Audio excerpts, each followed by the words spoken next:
Your business can fail long before it shuts down. We're here today to talk about what that minimum viable operating level is. The idea and concept of resilience is not we'll never be hit, we'll never take a disruption, or we've removed risk to zero. Those things are not possible in the business world. What resilience is about is your ability to continue operating and navigate through a disruption of which likely you have very little control over. And so today on Mastering Risk, what we want to talk about is your minimum viable objective, that level of which you can keep operating when you get punched upside the head, how long you can operate it through, and what kind of tests you can do as a small, medium business owner or as a solo entrepreneur to check to see your capacity level, what it looks like, and then how that might inform what practical strategies you could consider in bringing your company up to snuff and ready to navigate this chaotic, disruptive, and uncertain, but revenue rich target environment. Let's get at her. The key here is to look at what does minimal viable operation mean?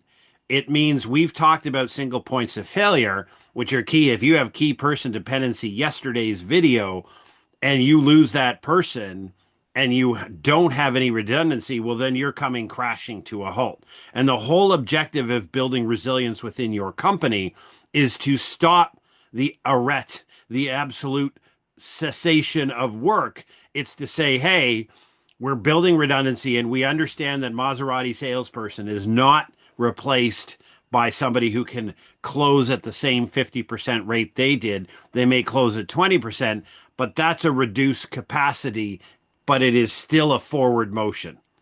It's the idea that we're not sprinting anymore in normal business operations during a disruption. We're running, albeit much slower, but we're still moving forward. We're still moving the company along. We're still delivering goods or services, and we're still trying to meet our objectives. So when we think about across all of your four systems, and we talk about that in our operational resilience system that we offer here at Preparedness Labs Incorporated. And then when you talk about your assets, your people, your software, etc., what does that look like when you have a reduced capacity? We've gone through the questions of what does your world look like when you don't have access to something? What does your world look like when you have access to sales, but sales is at a reduced capacity?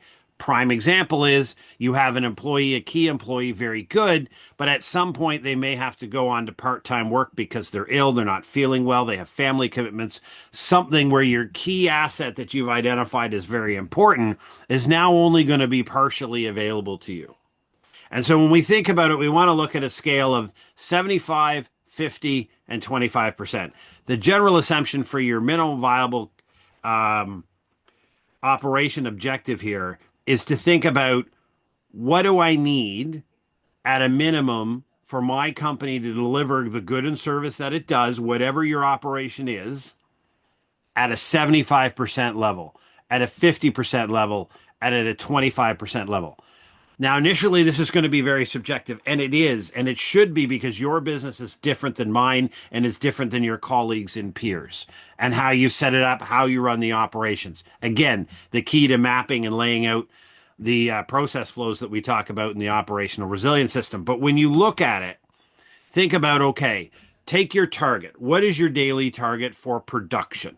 So, for example, you might want to close $5,000 worth of sales in a day. I'm just going to use that example. Or you might want to sell 5,000 widgets. That is your normal steady state day operation. That gives you joy, happiness, and that's your target, right? We all have it expressed differently, whether in dollars or whether in objects, closed deals. You can come up with whatever metric makes sense to your business.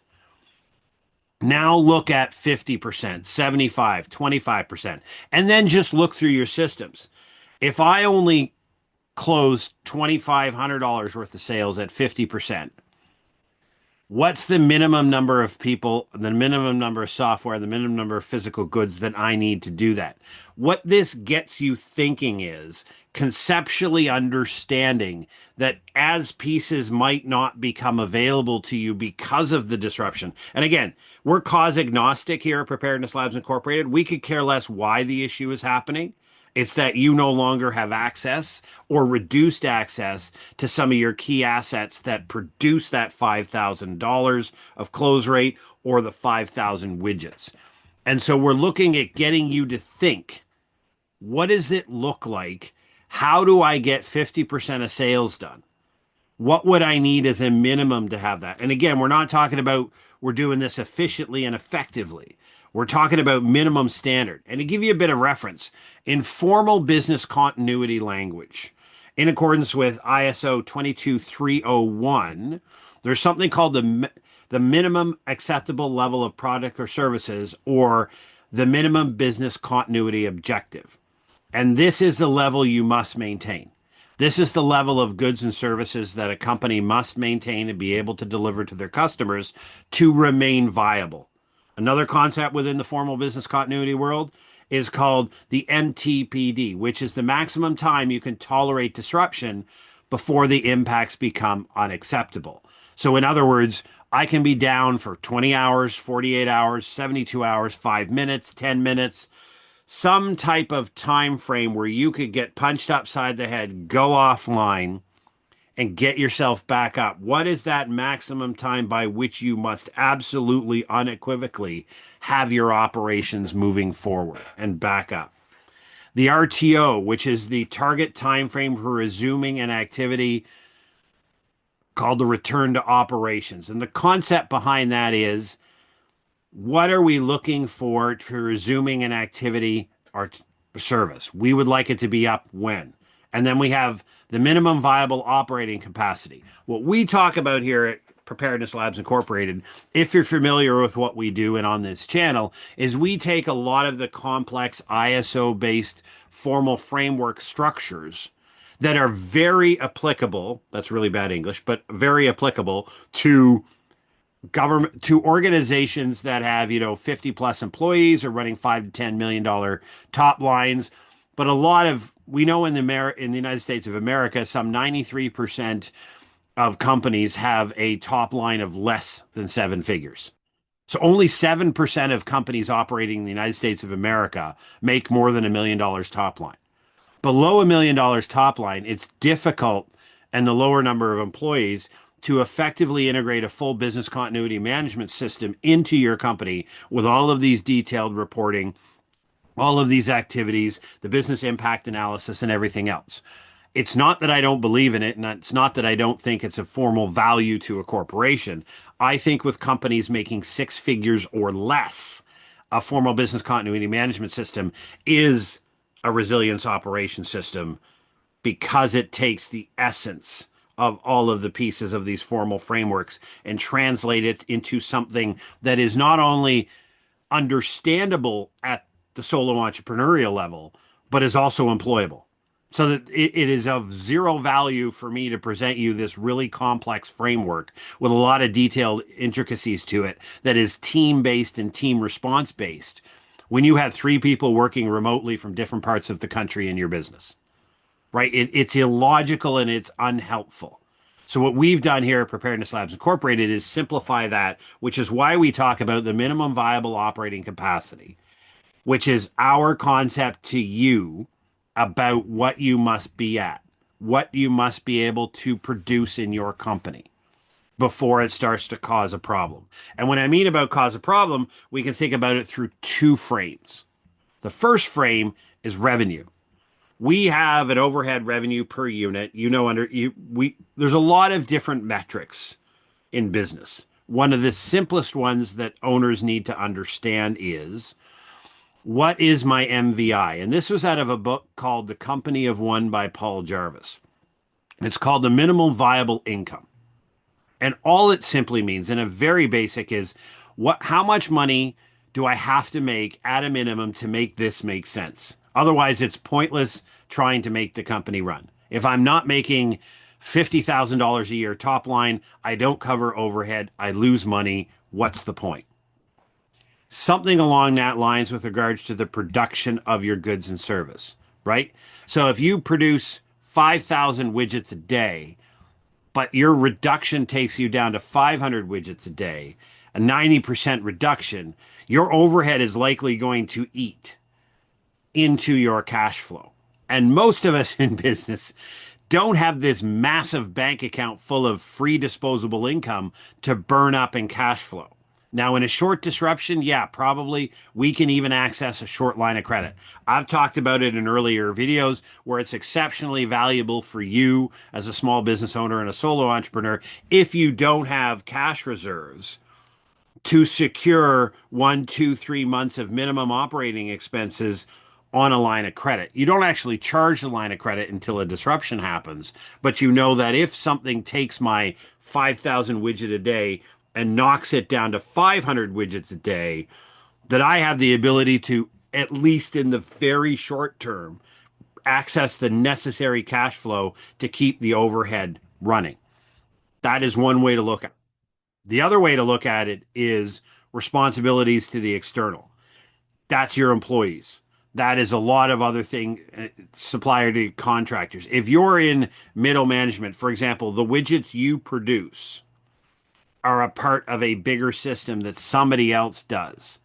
You have to think about if you go down and stay down for a period of time, that supplier, your vendor, the person who buys the majority of your widgets is likely moving on, and rightly so, to another supplier because of your inability to meet. So what is that trigger point? What is that likely trigger point when you go down that will require your main vendor to say, I'm done with you. I'm sorry. It's unfortunate that these events have happened to your company, but you present me no option but to hit the road and pick somebody else because I know you're down, but I need the widgets. And so from that perspective, you can look at it through those two lenses, but that's what we're trying to do. This is why we recommend stress testing your business against the 25, 50, and 75%. So two, you understand the cash flow, etc., but you understand what is the minimum number of assets that I need access to be able to execute this. And that is key for you planning. That is an absolute necessity for you to understand what your business looks like. And again, this is part of the conversations you will have at your recommended quarterly 2-hour review that we talk about in the operational resilience system, where the first half is taking care of your red, green risk profiles that you're addressing and putting treatments to. The second part is your TTX through the top 3 reds. And part of this is talking through what is our 25, 50, and 75% look like. Or if you want to generalize it and you think that's just too complex for your operations, and it very well may be, and that's the point of what we do here at Preparedness Labs and Mastering Risk, is to talk about what's actually useful to you as a small business owner, and not some glorious metrics and some dashboards with colors and all these codeds and warning signals and all this stuff. What's actually useful for you as a solo entrepreneur making $127,000 a year top line? What is useful to you? That is your minimum viable operating capacity. How low can you go to make it make sense to keep the business operating? Figure that out and you are far ahead. The one key exception you need to understand in below optimal operations is cascading failure. Cascading failure happens when one part of your system, and again, this is why we talk about mapping out your systems in our operational resilience system that we operate here. There's 4 systems in your business. There's 16 total steps in every business that exists. They look slightly different. You can change the names, but every business has 16 exacting steps to it. And as you lay that out, you can have a cascading failure. Similar when we think about critical infrastructure. When the power goes out, Once the diesel generators are empty, you start seeing it cascading. The water systems goes down, the healthcare system goes down, the government goes down, the financial sector goes down. You have a cascading failure because of a singular event. Be careful of how your systems are set up. If it's this, then this, then this, then this, which is perfectly fine, understand when the first one goes down, the other ones are simply not going to occur, right? So if you have a four-stage manufacturing process and the last stage fails, the first three can still occur and you can build up an inventory of 75% completed widgets that can be repaired with an extra run once number four gets off. If number one goes down, two, three, and four don't happen. They don't occur because there's the first stage is failed, and therefore the cascading failure means all the rest go down. So be wary of a cascading failure. Be wary of what this looks like in your operations. And again, I reiterate the importance of mapping it out. And no, I'm not a fan of AI generated software to do this for you. I'm old school. I love whiteboards. I think the best work in your company, however it's constructed, is going to be done in this arena of business continuity and the arena of operational resilience with a whiteboard as a team. Because remember, success is a team sport. You don't win on your own. A pack of wolves thrives, the lone wolf does not. And when you're taking this all into an account for your business and you're thinking about what does a disruption look like, we return you to a number of our previous videos and we talk about disruption should be cause agnostic. And I repeat this regularly throughout the videos and throughout our daily updates because cause agnostic is an important frame to use for small businesses with revenue generation under $1 million. Because cause specific requires you to have cause specific plans. I have a flood plan. I have a fire plan. I have an earthquake plan. I have a ransomware plan. And as you can see, when you look at the chaotic and uncertain business environment in which we operate, the number of different possibilities that could fill that. Just if you think with just a piece of paper and a scribbler and a pen and you start scratching down on all the things that could go wrong, before you know it, you've got a laundry list of plans that you would have to develop. That is unhelpful for any organization, let alone a small business like yours, where you have very little flexibility in the number of humans that are available. Like you probably can't have a tiger team of 5 people that in the middle of a disruption can gather together to work through issues. You might have one or two, you might have you. The idea here is to simplify to what is actually applicable. So cause agnostic means I protect my assets, the things that are within my control, that I have 100% influence over. I protect those and I mitigate the risk to them and I understand what my world looks like when they're disrupted. That is different. That is cause agnostic. So I spend all of my time, all of my business continuity, all of my resilience time, all of my time thinking about how to save my business in the bad day. All of that is focused on what I can control. As much as it may infuriate me that other decisions are being made in the arena in which I operate that influence my business, I can't change any of that. So any emotional and personal capital that is wasted on flailing away against a political or economic decision is pointless as a small business owner. It gets you nowhere. Cause agnostic means my responsibility to my business, and we do the same here inside my company at Preparedness Labs Incorporated, are the assets that we need to have access to on a regular basis to execute our responsibilities and to deliver the products we care about to the clients that matter to us. I have lots of opinions about the world around me, but absolutely none of that is helpful in running my business. And so we stick with how do I identify those assets? How do I protect those assets? And how do I get everything set for success so that when a disruption happens, because I will be punched upside the head, Every business is. When that disruption happens, my company is ready to respond in the best way that it possibly can. Thanks for joining us today at Mastering Risk.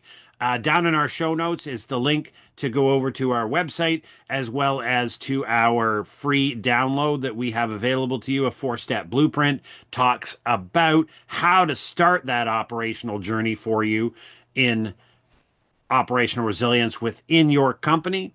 We also have a podcast called Mastering Risk. It's available on all platforms, and we just want you to succeed. The end message for us is it's that simple. This channel exists for one purpose: to help give you the tools, to help give you the knowledge and the simplification that allows you to not spend an inordinate amount of time worried about bad days, but spend that very specific time set focused on how you can actually make a difference and prepare your business for those disruptive days. Thanks for joining us. Take care. Stay safe.